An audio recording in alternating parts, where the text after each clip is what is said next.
The Miami Marlins are off to an interesting start. Their defending Cy Young winner is showing why he won. Let's talk fish and swim across the pond, the big pond, crossing the Atlantic Ocean, to bring in Peter Pratt of Locked On Marlins to talk fish. This is Locked On MLB. You are Locked On MLB, your daily MLB podcast, part of the Locked On Podcast Network, your team every day.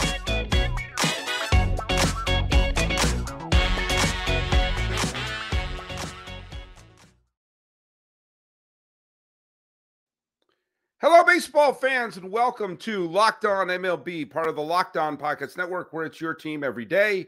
This is the daily podcast. We talk about all of Major League Baseball. I am your host, Paul Francis Sullivan. If I wasn't, how could I have this lower third where I claim to be called Sully? I am an Emmy-nominated television producer who has been a baseball podcaster for over a decade now, and I'm now in my fifth season here at the Locked On Podcast Network. Half a decade of Locked On MLB. Can you believe it? I know I can't. You can follow this show at Locked On MLB Pods on Twitter or on Instagram. I am your pal Sully. I'm at Sully Baseball on Twitter, Sully Baseball Podcast on Instagram. Be sure to subscribe to us on YouTube as we're trying to reach 1 billion followers. And you can also tell your smart device to play podcast Locked On MLB, or check out some of the other great shows in the Locked On Podcast Network. Let's just take one totally at random right now. Let's go to Locked On Marlins, hosted by the great Peter Pratt. How are you, buddy? Sully, how are we doing? I love that intro as well, by the way. All the way from Leeds in the U of K. So naturally, we're talking Miami. Absolutely. Well, there you go. How has this happened? How is this guy sat in Leeds in the UK talking about the Marlins? What is going on here? Hey, go back to your first appearance on there. We do your whole biography. You're Peter Pratt. You know your fish. Let's go. You got your fish. You got your chips. We got Marlins. Let's go. Let's go. You're over there. You're in England. Sorry about the Queen. And too soon? It's fine. Soon? It's fine. We're fine. By the way, in case you're wondering, Peter Pratt, 19th in the order of succession. So into the crown. So I'm close. A lot of things had to go wrong for Peter Pratt to become king, but I wish you luck. But the Earl of Marlins is in his palace in Leeds. By the way, Americans care about that stuff so much more than everyone from Britain I've ever met. Everyone in Britain is like, I don't know, the Earl of, I don't give a crap. You know, and then you got so many people over here like, oh, is that Sussex? Like, you know, but I don't know. I completely agree, by the way. There's a lot of hype elsewhere, less so here. But I can't stress this enough. I'm not making fun of the people who do that. If that's your thing, that's your thing. We all have our thing. I can't sit here and have done a Milwaukee Brewers podcast on Christmas morning and criticize someone for breaking down the royal family. We all have our things, and if you want to listen to it, check out Locked On Royals. Don't tell them what it's really all about. Ryland talks all about the Royals, and you'll love every bit of it. Hey, man, I got to tell someone right off the top of the bat here, I picked the Marlins to go to the playoffs this year. Whoa. I picked them to be a wild card team. Big. I will tell you, and I probably just cursed them, but here's why. I think the Phillies are weaker than they were last year, and we've seen them not be great. I think there is a wild card spot that is winnable. I think Los Angeles and San Diego are going to go in. I think New York and Atlanta are going to go in. And I think probably and it may very well be Milwaukee having that other one. But that being said, there is that one wild card spot that is available. And I looked up, and of all the teams that are kind of on the cusp, I trust the Marlins pitching more than I trust the other teams pitching. And they got rid of Don Mattingly, and every team that gets rid of Don Mattingly goes to the World Series. So I think that combination of events, I like their pitching staff, And let's talk. I mean, what does that frighten you? Does that scare you that I picked the Marlins to go to the playoffs? Season's cooked now, Sully. Season's over for the fish. That is it. Now better start the rebuild. There we go. I mean, I'm wouldn't be shocked to see Sandy Alcantara traded tomorrow. Now after we've heard this news that you've locked them in the wild card spots. That's interesting.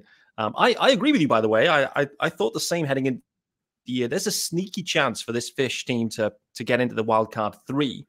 It does link to the Phillies, though. Yes. So I think it does pertain to the Phils. If they are the most hungover team ever, which they've started slow, we'll see how they go. But if they are hungover, there's a spot there that can be shot at. And if the Marlins play well, one of their range of outcomes is a wild card 3 spot. One of their other ranges of outcomes is 65 wins. They have got a huge variance in their number, in my opinion, this year. Here's how I disagree with you. I don't see them getting to 60. I don't see them being a 65-win team. I hope not. I really don't. I hope not. No, I don't. For your sakes, God, I hope you're not. Boy, but I like their pitching staff. And yes, there have been instances of teams that have wonderful pitching staffs that have a losing season.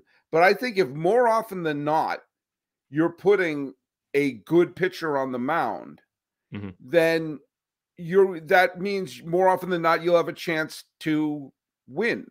You have heads and shoulders, the best Cy Young candidate is on the team, which means the chance of them going on a prolonged losing streak, which you would have to have if you were a 65-win team, which is, on the cusp of 100 losses. Americans can do math. I don't see that happening with this team. I really don't. I feel confident in that. I feel confident they're pitching, and you're right. It is linked directly to Philadelphia, but Philadelphia getting in last year was linked directly to the Brewers falling on their face at the end of the year. Because remember, the Brewers were in first place at the trade deadline, and they fell totally out of the playoff spot, opening up that wild card spot, which allowed Philadelphia to go, all the way to within 2 games of winning the whole damn thing. But don't get too excited there. But don't get too excited. But yes, but things like this are always tied in. Like when the Nats won the division, stunned everyone, won the division back in 2012. That was also linked to the fact that the Marlins fell on their face, the Braves underachieved, and the Phillies got hurt. So it's always going to be a combination. And I just look at the teams of the sneaky teams. And I'm always going to err on a team that, Alcantara, obviously, through the first complete shutout the other day, he looks like he hasn't missed a beat. He's pitched 14 2/3 innings, let up 3 runs, 6 hits. But Luzardo, who was an afterthought for some people, as part of the deal that from Oakland a few years ago, has pitched very, very well this year. And all right, the Johnny Cueto experiment may have lasted 1 game, but one inning. 1 inning, exactly. But I like, and the Matt Barnes experiment, we'll see how long that goes on. I like their pitching staff. I like that this is the type of team, especially if Trevor Rogers starts to pitch well. If Trevor Rogers pitches well, then you have a 3-deep starting staff, which, I don't know, means 60% of the games you have a real legit shot of winning. Yeah, I completely agree. I think the known entities right now, Sandy Alcantara, the stud, we know it, and Jesus Luzardo. The reason the Marlins are willing to move Pablo Lopez was the fact that they knew Jesus Luzardo can step up to the 2. They knew it. Right. And he showed that. Then it comes down to the Trevor Rogers you mentioned and Edward Cabrera. Can those 2 guys step up and deliver what they're towards their ceiling? And if they can, then this rotation has a 1-4 that looks immense. Right. You then have Johnny Cueto, that experiment as you called it, lasted 1 inning. What's happening in the 5th starter role? We'll wait to see. I think there's going to be mix and match, Braxton Garrett, few guys. But the Marlins sitting there in the minor leagues. We'll see how it goes, but you've got Eury Perez, the potential best pitching prospect in baseball that isn't far. We saw him start in spring, multiple games. He isn't far. No. And so if the Marlins are in the mix and all of a sudden Braxton Garrett comes in the 5th starter role, okay, it doesn't go well or he gets hurt, and they're looking around for some depth, they may think, hey, listen, it's Eury Perez time. Let's go in 2023. And here's the deal. Here's where, and again, we'll cover a couple of the other names in segment 2. But the nice thing about Perez, who is sitting there, and I think this is different than keeping a kid in the minor leagues to manipulate their service time. I don't 100%. think that's what's happening here. I think they're legitimately saying this is a potential all-star arm we have in the farm.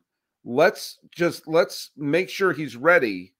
But if he does come up, he doesn't have the pressure of you are our ace or even you're our number 2. And I think this is to have an Alcantara in the rotation would allow him to sneak in the 3 or 4 spot. It's similar, and I'm knocking on glass table here for the Marlins' sake, of having a Verlander there when a Framber Valdez is coming into his own. Yep. You don't put the huge pressure on the young kid to have this role, but if he comes in and is the type of pitcher that he showed flashes of in spring training, I didn't, then game on. But I sometimes when you do see a star who's being kept down there for ridiculously obvious reasons, like what the Rays did with David Price or what the Cubs did with Chris Bryant, I don't think that's what's happening here. I think this is actually smart to sort of, to not throw him immediately into the deep end, although fish can't swim. No, but your assessment's absolutely perfect, though, Sully. Like, this isn't service time manipulation here. He isn't quite ready. He's so young. He's only, he's 19. He's so young, Eury Perez. But the talent is telling us that he's almost ready. And it's just a little bit of fine tuning. He's starting the year in AA, actually. So they've started him again in AA. But he's ready. Like, he will be ready at some point in this year. And so if they need him, then we will see Eury Perez in 2023. And even having, even if he's not healthy, having a Cueto who also has been a Cy Young caliber ace and been in the World Series and all this other stuff, that can't possibly hurt. Well, I'll tell you what also won't hurt, the fact that we got a new sponsor. So Rare. It's a revolutionary fantasy baseball game and marketplace transformation for fans into owners with officially licensed digital cards featuring players from across all 30 teams. Yes! Sandy Alcantara is there too. Unlike other fantasy baseball platforms, and we're not going to name them, So Rare managers truly own their fantasy experience. They're not renting, collecting, buying, selling, and competing with player cards against global opponents to win epic rewards. Win or lose, you still own your cards, and there's no cost to play. Plus, the more you win, the more you advance, collecting increasingly powerful cards and accessing next-level competitions and rewards. Okay, So Rare recently partnered with Major League All-Stars Juan Soto, Yikes, Julio Rodriguez, both names start with J, to serve as brand ambassadors. Both are featured in So Rare's current brand campaign and will engage with a So Rare community throughout the season at Major League Baseball events. MLB game weeks happen twice weekly and span a 3 to 4 day cycle. At the end of game weeks, So Rare MLB managers who rank at or near the top of their leaderboards win a variety of rewards, like So Rare scarcity cards, easy for you to say, game tickets, merchandise, signed jersey, and VIP experience like meeting MLB stars. Prize may vary depending on the competition. So head to sorare.com/lockedon. That's spelled SORARE.com to draft your team of free player cards. Set your lineup and start competing today to win epic rewards. Again, that's sorare.com/lockedon to start playing today. I know my mom understood every word of that ad read. Absolutely. Straight into sorare.com. My mom is into So Rare. That's true. No, so are my boys. And so should you. We're here with Peter Pratt of Locked On Marlins. The Locked On, well, let's just be honest. The 2023 World Series champion, Miami Marlins. Wouldn't that be great? There you go. The other day, Jorge Soler got a couple of big home runs. The Marlins have really only had one big nasty loss. That big 11-1 loss they had the other day was really the only game they had. That was the Cueto start, if I'm not mistaken. That's right. It was. That was really the only game. I mean, they've lost a few games, but they've been in them, which is another reason I'm like, okay, all right. Like they lost the Scherzer versus Alcantara opening day, but Alcantara pitched well. It's sort of like, okay, they didn't have the doors blown off. And I'll tell you something. They got a big day the other day from Jorge Soler. Lopez has pitched well for Minnesota, but Arraez has hit well. You brought in Arraez to be a solid major league bat in a lineup that desperately needed a solid major league bat. And lo and behold, granted, only a week into the season, holy Phil Esposito, he's a major league bat. And so that's sort of a little bit of, hey, this is exactly what they needed. Is he going to win a batting title or is he going to win a home run title? No, but he's also going to get a lot of hits, which a team with pitching needs that. Need a lot of hits. I've been really impressed with Luis Arraez, to be honest with you. Not seen a ton of him prior to the trade, and so I was a little bit uncertain, but early impressions a week in, I love Luis Arraez, and to your point, though, Sully, it's exactly what the Marlins needed. They just needed to get the offense just jump-started out of the gate, and Arraez is the perfect guy for that. I think there's been a 4-hit game in there already. I think he had a 14-game hit streak running. It was kind of carrying over from last season. Right. It was just snapped, so it's just ended. But overall, for me, Arraez is setting the table. It's been interesting. They've been having Jazz Chisholm down in the cleanup spot a lot, actually. Arraez had an off day yesterday, and Jazz kind of bumped back up to the top of the lineup. So I'm really intrigued to see the way the Marlins kind of set the lineups now with Arraez and Jazz Chisholm. Obviously, a lot of eyeballs on Jazz more generally about this center field experiment. You talk about the Cueto experiment. The Jazz Chisholm Jr. center field experiment is the experiment in the Marlins right now. But offensively, Arraez has looked nice. You mentioned Jorge Soler. 3 home runs, a multi-home run game to really get the win as part of the game yesterday. And Avisail Garcia with a home run in the 1-0 victory. So, listen, the Marlins pitching will keep them in games. Can they generate the offense to get the wins? And can the bullpen hold? They've added Puck, and I think that's a real upgrade too, to be honest with you. So we'll wait to see. Here's one reason I like. I want to just finish one thing off with the lineup before we stampede to the bullpen here.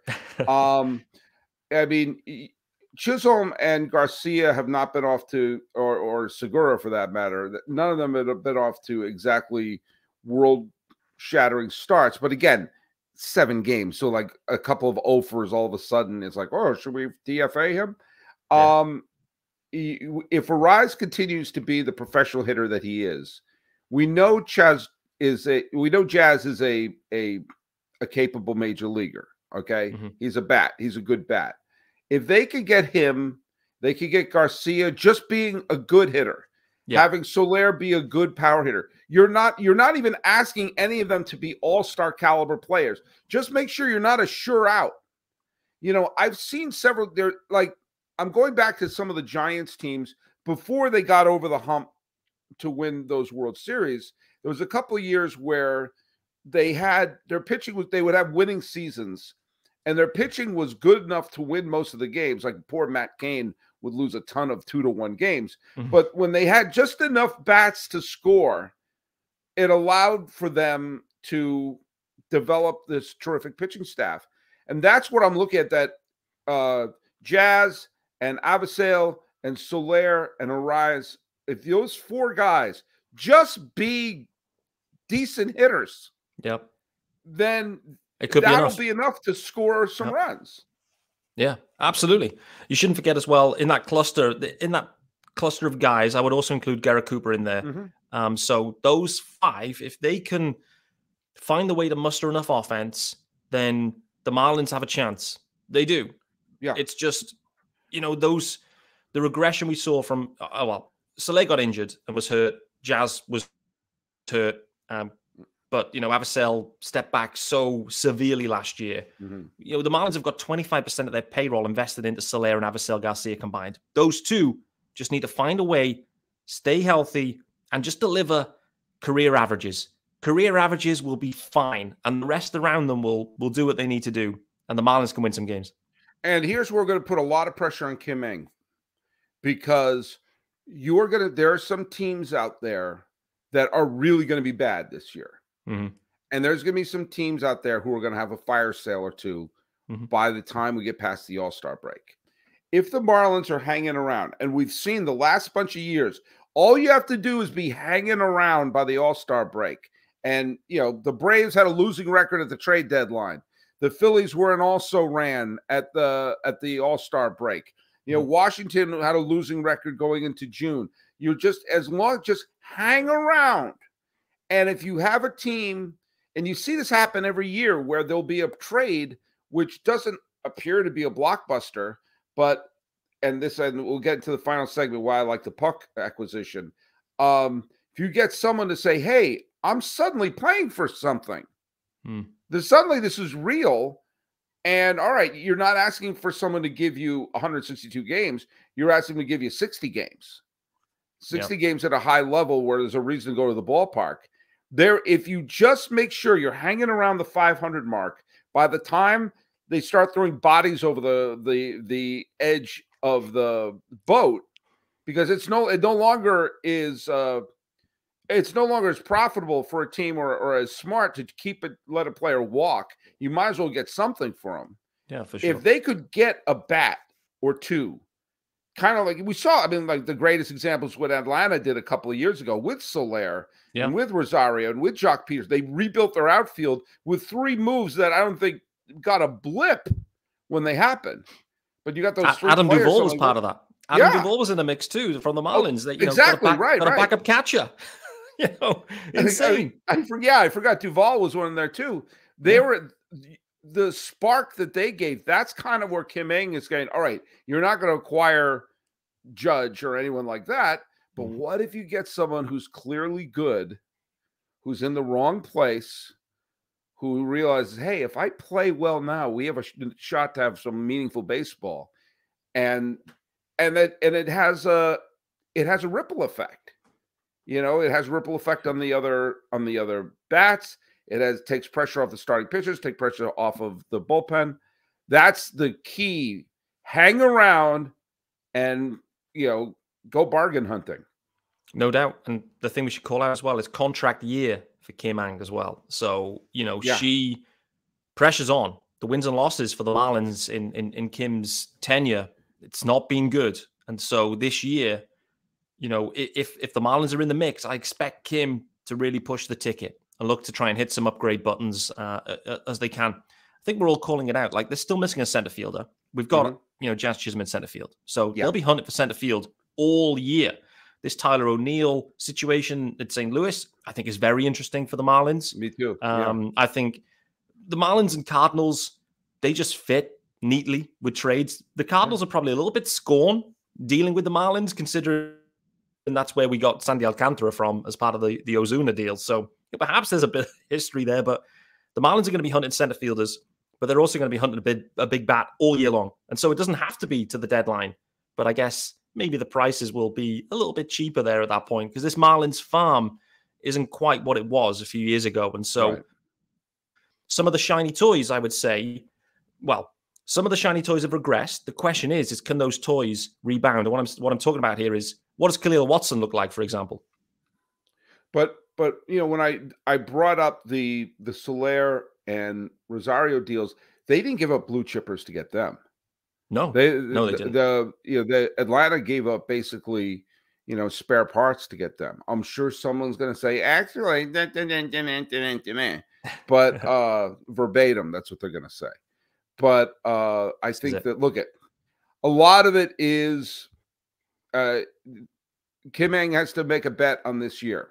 They have to produce something. Can't just be another losing season. She's got to put a bet on this team. She's got to sort of say, you know what? I'm putting my money where my mouth is. If you want to make any bets, head on over to FanDuel. The NBA playoffs are almost here, and now's the perfect time to download FanDuel, America's #1 sportsbook, because new customers get a no-sweat first bet up to $1 $1,000. How many pounds is that? It's probably, I don't know, 800 pounds these days. About 800 pounds. There you go. We're not looking good. No, I probably didn't mean to make this conversion time. You didn't know I was throwing it to you then. That's bonus bets back if your first bet doesn't win. Is that pound sterling? Just download the FanDuel Sportsbook app. Is that, how many pence is that? It's safe, secure, and super easy to use. Then you could bet on anything from the money line to point scores and threes drained. Plus, FanDuel lets you combine your bets for a chance at a bigger payout with a same-game parlay. That's French. So don't miss your chance to get your no-sweat first bet up to $1,000 or 800 pounds sterling in bonus bets when you go to FanDuel.com/lockedon. That's FanDuel.com/lockedon to learn more. Make every moment more with FanDuel, an official sports betting partner of the National Basketball Association. Stunning. Peter Pratt's here from Locked on Marlins. Hey, quick question. Is Charles on the money yet or what? He is on the money. You know, I mean, that's one of the first orders of business, right? Yep. Get the king on the notes. Yep. No doubt. Love that Jeffrey Ross, the comedian who always does the roasts in America, whenever he's on a roast where there's like a lot of aging comics, he would say, "I've seen younger faces on cash," which of course makes sense in America because there are only dead presidents on here. But no, you only have to have your living monarchs. There we go. There you go. Didn't mean to make this be a British currency situation, but hey, guess what? I still have in my wallet here. Hold on. I got a 5-pound note. Oh man, got a 5-pound note. Which kind of version is it? Let's have a look. What version? Oh boy. Go. There you go. I've got some bad news, Sully. Real bad news. They've changed the notes. They've changed them. They've changed. What happened? They've upgraded them. They're like this kind of like weird, rubbery, textured kind of notes now. And so they've basically swapped. So it is. So it is like Charles. So it is like Charles. A weird rubbery texture. They got the weird rubbery guy in. Yep. Sully, I think that is now one for just the museum now, brother. I can't spend this? I don't think so. Are you telling me if I go to London tomorrow and I want to get me 5 pounds worth of fish and chips, I'm going to give them, here, I got this Liz here. I throw down my Liz, and they can say, "Scram, we need a Chuck." Yep. We need a rubbery one. I need a rubber biscuit. We're here. Welcome to Locked on Currency with Peter Pratt. Yeah. All right, I want to go to I like Puck. I'll tell you one thing what I like about Puck. AJ Puck, the closer for now, he's he did let up a home run, but he's a guy who was a big heralded prospect in the Oakland system. Didn't work out in Oakland. Kind of like Luzardo for that matter. Yeah, absolutely. And I like Luzardo and Puck on this team because it's a fresh start for them. And sometimes you see that. Sometimes you see a player needs to have that, he was a big prospect here or there, didn't quite work out, brand new situation, they dust themselves off. And, I mean, there's a case like Phil Nevin, who was the #1 overall pick a bunch of years ago, flopped badly with the Astros and with the Tigers and bounced around and finally became an all-star with the Padres. Heck, JD Martinez is probably the best example I could think of, where he was the completely wrong fit in Houston, got a change of scenery in Detroit, and suddenly became an all-star caliber slugger. Sometimes it's the Elton John song, "A Change Will Do You Good, Get Back Honky Cat." The greatest example of it all was Nolan Ryan. When Nolan Ryan was pitching for the Mets, he didn't have the proper instruction. He was on the verge of retiring, gets traded to the Angels, works with a good pitching coach, and becomes a Hall of Famer. Now, am I saying AJ Puck is going to become a Hall of Famer? Yes. Yes, he will. Yes. But I like it when you have a team saying, "Hey, let's give someone a new chance. Let's give someone a fresh start." And sometimes, we all need that. Yeah, for sure. I think the one thing you called out there, is the thing that's on my mind is these Oakland A's, Miami Marlins trades. They seem to be working well for the Marlins. And listen, the Marlins can certainly identify pitching talent. That's one thing they have no problem doing, is identifying talent, developing talent. Puck, from what we've seen, he's going to be, Skip Schumacher, the new manager, was talking about, well, maybe we'll go with, matchups or a committee or however you want to phrase it in the ninth inning. What we've seen thus far in the first couple of games is there's an opportunity, Puck's up every time. It isn't like, oh, is Matt Barnes up or is Dylan Floro? No, Puck is up for every time. Puck's going to be given the opportunity to close games. The interesting thing, and I actually haven't gone into this on my own pod recently, but let's not forget as well, AJ Puck was going to be starting for the A's this year. He was slated to be back into the rotation. And, with Cueto going down, what we shouldn't rule out fully is maybe the Marlins need Puck in the rotation at some point this year. Who knows? We'll wait to see on that one. But I'd like to see them. They had a real deficiency in the ninth last year, the Marlins. They really did. Yeah. And they lost a lot of games early in the year when they were hovering at 500. And a lot of those games were one-run losses or blown saves. And Kim has gone out there and said, listen, we're going to move a former blue-chip prospect in many ways, in J.J. Bleday. We're going to move him for A.J. Puck. We've got tons of outfielders knocking around. Bleday's blocked, but we need a closer, and we need one now. And we need one with multiple years of control that we don't have to pay a ton of dollars to. So I absolutely love the fit. Can Puck do the job? I think he can. Is there going to be a few ups and downs? I think there will be. We've already seen, his ERA right now sits at 9. He's given up a run in both appearances. So overall, it hasn't been shut down closer, but the stuff is there. Yeah, I'm excited to see with AJ Puck this year. Yeah, and I am too. I think it was a very smart move, and I think that you're, and this is going to sound mean, but I'm saying this with love, that because there isn't the same scrutiny for the Marlins and the same level of eyeballs on the Marlins, he could have a little bit of a learning curve. We're only talking about 2 freaking games at this point.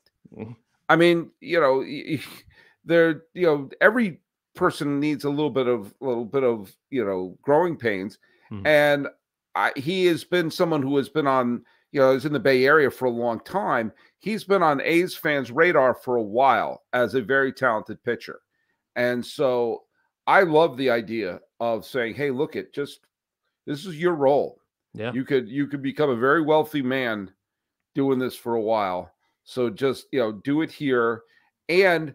But there's a chicken or the egg thing that goes on with bullpens and rotations. Do you need a strong bullpen to have an effective rotation, or do you need an effective rotation to have a strong bullpen? The answer is yes.